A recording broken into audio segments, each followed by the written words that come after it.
오늘은 특별한 주일입니다.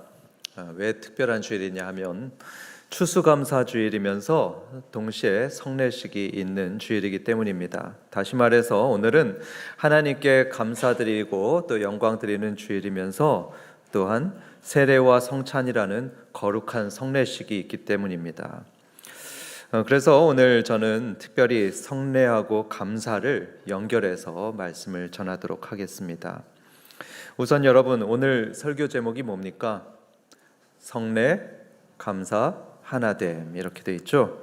이 세 단어가 어떻게 연결이 되는지 제가 말씀드리겠습니다. 우리는 오늘 두 가지 성례인 세례와 성찬, 이 두 가지의 핵심 의미를 살펴볼 건데요. 그 의미를 깊이 깨달으면 깨달을수록 우리는 자연스럽게 감사함을 느끼게 됩니다. 감사가 넘치게 되고요. 또 성례를 알게 되면 하나님께서 이 성례를 통하여서 우리 공동체가 하나가 되기를 얼마나 원하시는지 그걸 깨닫게 됩니다. 그래서 오늘 제목이 성례, 감사, 하나됨 이렇게 되어 있습니다. 어째서 성례 속에서 우리는 감사를 느끼고 왜 하나됨을 발견하게 되는지 그것을 이 시간 함께 들음으로써 우리 교회에 감사함과 또 하나됨의 은혜가 넘치기를 주님의 이름으로 축원합니다. 가장 먼저 세례에 대한 말씀을 듣겠습니다. 여러분, 세례가 뭘까요? 이 세례의 의미를 잘 설명해 주는 교리가 있는데요. 웨스트민스터 신앙고백서 소요리 문답을 같이 보겠습니다. 소요리 문답 94문 보면 세례란 무엇입니까? 라고 질문이 나옵니다. 그래서 거기에 대한 답이 나오는데요. 이 답을 좀 띄워주시기 바랍니다. 세례는 뭐라고 하죠? 아버지와 아들과 성령의 이름으로 물로 씻는 성례다, 이렇게 보았습니다. 삼위 하나님의 이름으로 물로 씻어주는 성례다, 이게 세례입니다. 그리고 우리가 그리스도께 접붙여짐으로 은혜 언약의 유익에 참여하는 것과 그로 인해 주님의 소유가 되겠다는 우리의 맹세를 어떻게 하는 거라고 하죠? 표하고 인치는 것입니다 합니다. 자, 세례는 표하고 인치는 것이 세례다 하는데요. 뭐를 표하고 인치느냐 하면 세 가지가 여기 나오고 있습니다. 첫 번째로는 우리가 그리스도께 접붙여졌다, 그것을 표하는 것입니다. 그리고 두 번째로는 은혜 언약의 유익에 참여하는 것이다, 그걸 표하는 건데요. 쉽게 말하면 세례 받으면서 이 사람은 하나님의 은혜를 입는다, 그것을 표하는 것입니다. 그리고 또 세 번째로는 주님의 소유가 되겠다는 우리의 맹세를 표시하는 겁니다. 이걸 쉽게 말하면 아까 세례를 받으셨는데요. 이 세례를 받으면서 저는 이제 하나님 것입니다, 저는 이제 하나님 위해서 살겠습니다, 이렇게 서약하는 것이죠. 이게 바로 세례입니다. 여기서 특별히 우리가 오늘 주목하는 것은 첫 번째 의미입니다. 세례를 통해서 우리가 그리스도께 접붙여졌다는 것, 다른 말로 하면은 그리스도와 합해졌다는 것을 표하고 증명하는 것이 세례입니다. 그걸 갈라디아서 3장 27절에 말하고 있는데요. 같이 보겠습니다. 누구든지 그리스도와 합하기 위하여 세례를 받은 자는 그리스도로 옷 입었느니라. 그러니까 우리가 세례를 받는다는 건 뭘 의미하느냐 하면요, 우리가 영적으로 예수님께 합해졌다, 접붙여졌다, 그것을 표시하는 겁니다. 이 사람은 예수님의 영과 합쳐진 사람입니다, 그 속에 예수님의 영이 있습니다, 그것을 표시하는 게 세례라는 것이죠. 반복합니다만 여기 계신 여러분들은 이미 세례를 받으신 분들일 겁니다. 대부분은 세례를 받으셨을 텐데요. 여러분은 이거 아셔야 됩니다. 여러분이 세례를 받으셨던 것은 여러분이 믿음으로 예수님과 한 몸이 된 사람들, 합쳐진 사람들이라는 것입니다. 그래서 여러분들이 세례를 받았던 것입니다. 참 감사한 일이죠. 예수님과 한 몸이 되는 것은 정말 감사한 일입니다. 왜냐하면 우리가 예수님과 한 몸이 된다는 것은 예수님이 가진 모든 것을 우리가 함께 누린다는 것을 의미하기 때문입니다. 예를 들어서 남녀가 결혼하잖아요, 그렇죠? 남녀가 결혼해서 한 몸이 되게 되면 그들은 서로의 좋은 것들을 함께 나누곤 합니다. 공유합니다. 그래서 배우자의 집도 공유하고, 배우자의 재산도 공유하고, 배우자 자녀도 공유하고, 다 함께 누립니다.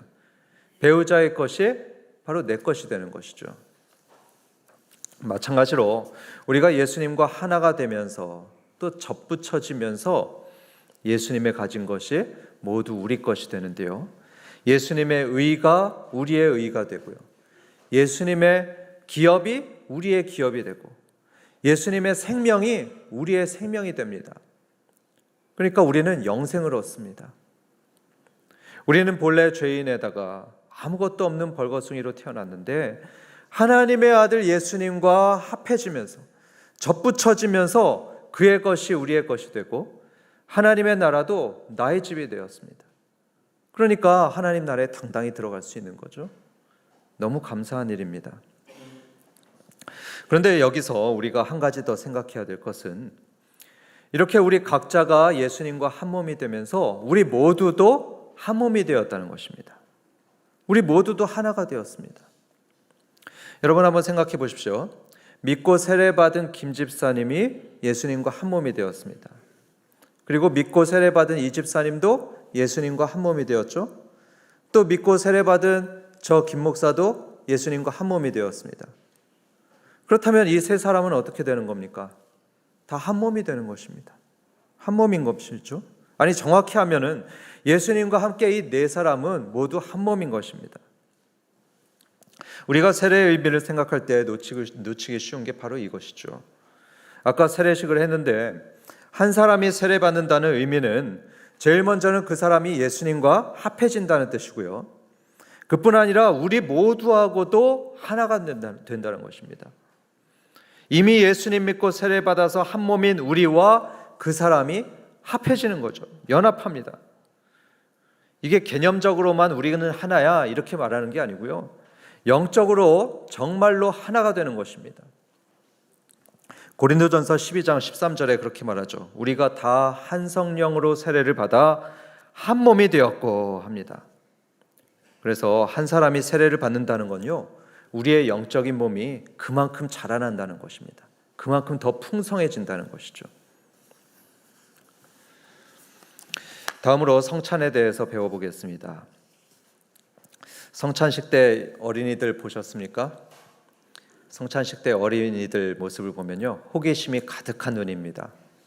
호기심이 가득한 눈으로 그 쟁반에 담긴 떡 또 포도주를 보면서 엄마한테 물어보곤 합니다. 엄마, 나도 먹으면 안 돼? 이렇게 속닥속닥 하죠. 밖에서는 줘도 안 먹을 빵인데 여기서는 못 먹게 하니까 더 먹고 싶어 합니다. 속으로 아마 이런 생각을 할 겁니다. 맛있겠다. 저게 뭔데 나는 못 먹게 할까? 이런 생각을 할 거예요. 여러분, 성찬이 뭘까요? 뭔데 세례받은 사람들만 그렇게 참여할 수 있을까요? 우리 신앙의 선배들은 웨스트민스터 소리문답 96문에서 이렇게 대답하고 있습니다. 같이 보겠습니다. 96문에 성찬은 그리스도께서 명하신 바를 따라 떡과 포도주를 주고받음으로 그분의 죽으심을 분명하게 드러내는 성례로, 성찬을 가치 있게 받는 자는 육체적이고 세속적인 방법을 따르지 않고 믿음으로 그분의 몸과 피에 참여하는 자가 되어 그분의 모든 은덕으로 영적으로 양육되고 은혜 안에서 성장합니다. 여기 보면 성찬이 생긴 유래를 말하는데요, 누가 명했냐 하면 그리스도께서 명했다고 합니다. 그리스도 예수께서 이 성찬식을 제정해 주셨습니다. 그리고 성찬식에서 뭘 주고받냐 하면 떡과 포도주를 주고받죠. 이 떡과 포도주는 상징입니다.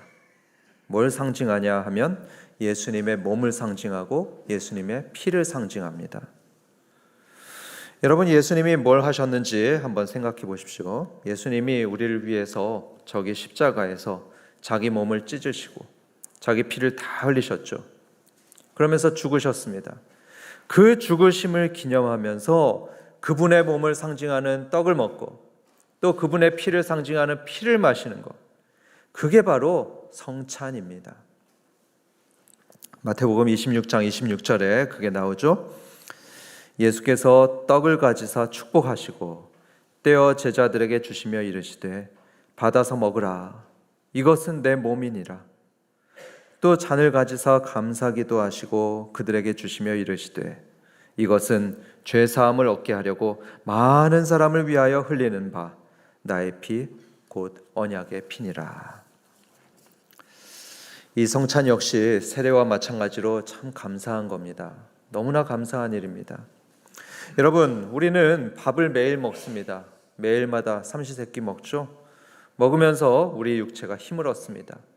또 그걸 먹으면서 자라나기도 합니다. 밥을 안 먹으면 어떻습니까? 힘이 빠집니다.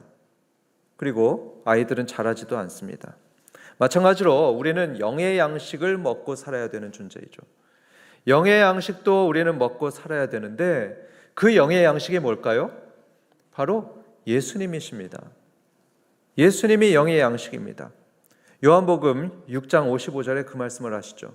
내 살은 참된 양식이요 내 피는 참된 음료로다.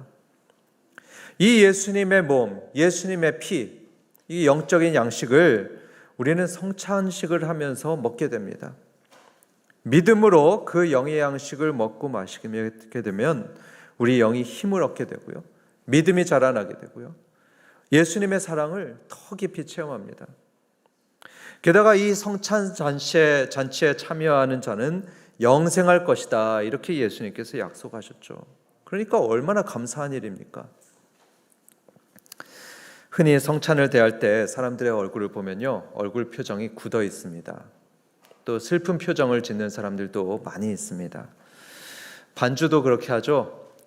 마치 장송곡 같은 그런 반주를 하는 경우들이 많이 있는데 오늘 무슨 반주가 나올지 잘 모르겠습니다. 왜 그러냐 하면 예수님의 죽으심만 생각하기 때문이죠. 예수님의 죽으심, 물론 그거 기념하지만 그것만 생각해서 그러는 건데요. 꼭 그럴 필요는 없습니다. 꼭 슬퍼할 필요만은 없습니다.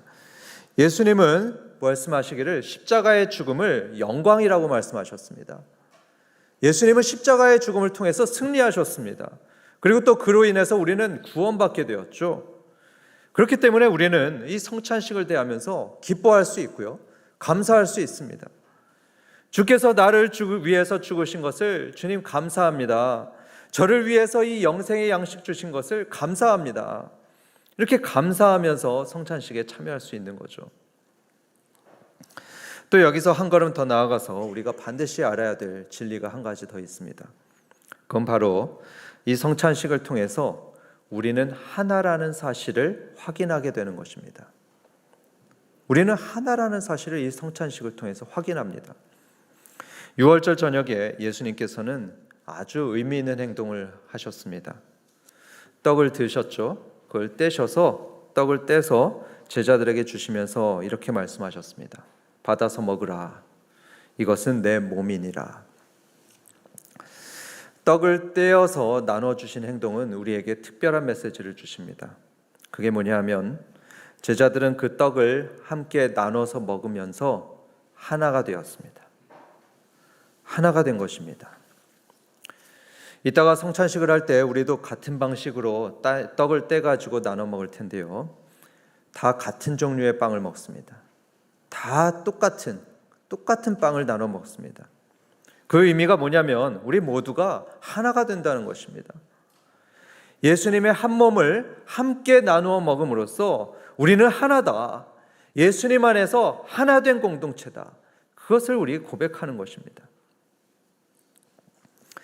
지난주에 공갈렙 선교사님께서 오셨습니다. 오셔서 선교 보고를 하셨는데요.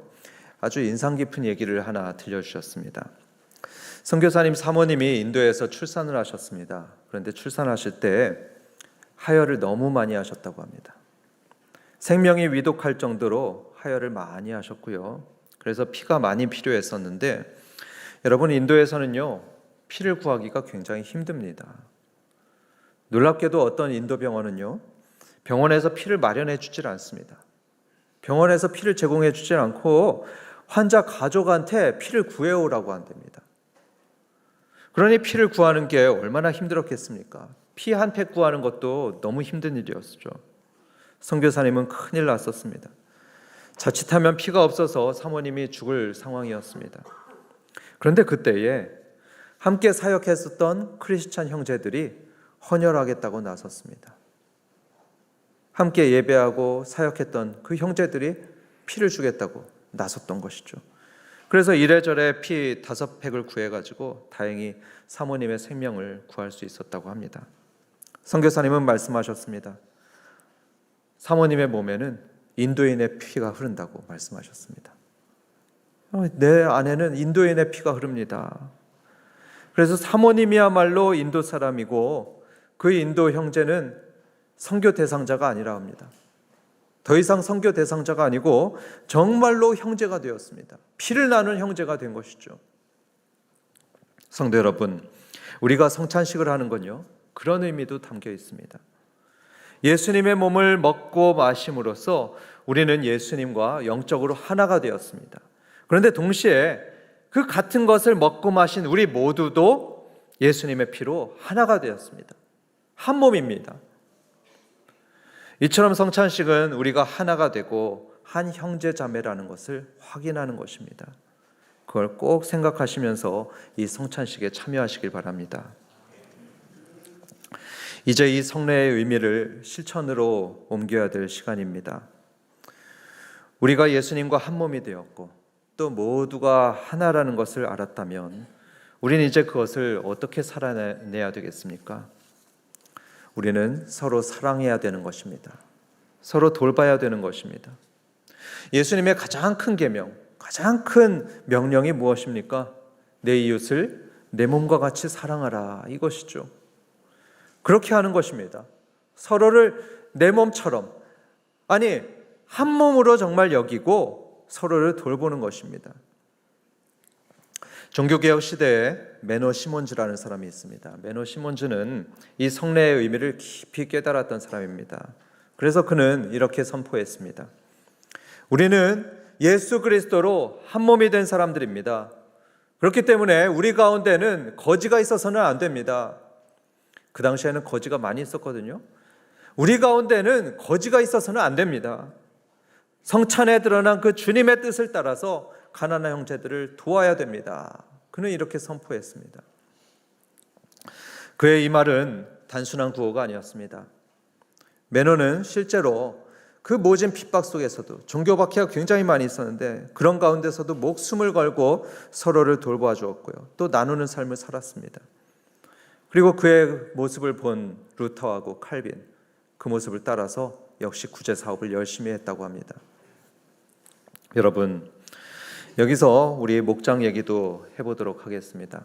목장이든 구역이든 다 마찬가지인데요. 우리는 모여야 됩니다. 성도의 교제가 반드시 있어야 됩니다.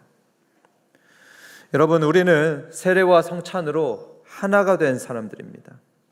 겉으로는 개별적인 존재입니다. 그렇지만 영적으로는 우리는 한 몸이 되었습니다. 부부가 한 몸이듯이 우리 모두는 예수님의 몸에 합해진, 접붙여진 한 몸입니다. 그런데 어떻게 따로 국밥처럼 따로 있고 또 홀로 있을 수 있습니까? 그럴 수 없는 거죠. 모이는 게 당연한 겁니다. 될 수 있으면 자주 모이고 함께 밥을 먹고 그러면서 어려운 거는 서로 돌봐주고, 그게 바로 성례를 제정하신 예수님의 뜻입니다. 하나님의 명령입니다. 만약에 내 생각만 하면 어떨까요? 내 생각만 하면요, 모일 필요를 못 느낄 수 있습니다. 아유, 목장 별로 재미없어. 그거 뭐 가봤자 별 유익이 안 돼. 내가 만약에 넉넉하고 내 삶이 재밌고 별 아쉬움이 없다면 그러면 모일 필요를 못 느낄 수 있습니다. 하지만 여러분, 우리는 특세 때 들었습니다. 특세 때 무슨 말씀 들었습니까? 우리는 새 사람이라는 것입니다. 성령 받은 사람은 새 사람입니다. 새 사람의 특징이 무엇입니까? 새 마음을 가졌다는 것이죠. 그래서 자신의 유익보다는 다른 사람의 유익을 먼저 구하게 됩니다. 그러니까 우리는 모이려고 하고요, 또 모여야 되는 것입니다. 목원의 얘기를 들어주고, 그래서 그의 필요가 무엇인가 그걸 잘 듣고 채워주고 또 위로해주고, 그게 바로 예수님의 마음이었죠. 사람들을 만나러 열심히 다닐 때 그 예수님의 마음이 바로 그것입니다. 바쁘고 피곤한데도 늘 사람들을 만나며 그들의 아픔을 들어주고 그 필요를 채워주고, 그런 예수님의 마음을 우리도 본받아야 되는 것입니다. 따라가야 되는 것이죠. 그런데 재미있는 건요, 우리가 그렇게 다른 사람들의 유익을 구하죠? 그러면 우리 안에 기쁨이 찾아온다는 것입니다. 함께 기도하고 함께 울고 웃어줄 때, 그래서 힘들어하던 사람이 일어나고 VIP가 믿음을 갖게 되고, 그런 모습을 보게 되면 우리는 주님이 주시는 기쁨이 임합니다. 주님이 주시는 보람이 마음속에 가득 차게 됩니다. 왜 그럴까요? 우리는 성례로 한 몸이 되었기 때문입니다. 한 몸이 되었기 때문에 그 모든 기쁨을 함께 느끼는 것입니다. 여기까지 우리는 성례의 의미를 살펴보았습니다. 세례를 통해서 우리는 그리스도와 하나가 되었고요, 성찬을 통해서 우린 모두도 하나라는 사실을 우리는 경험하게 됩니다.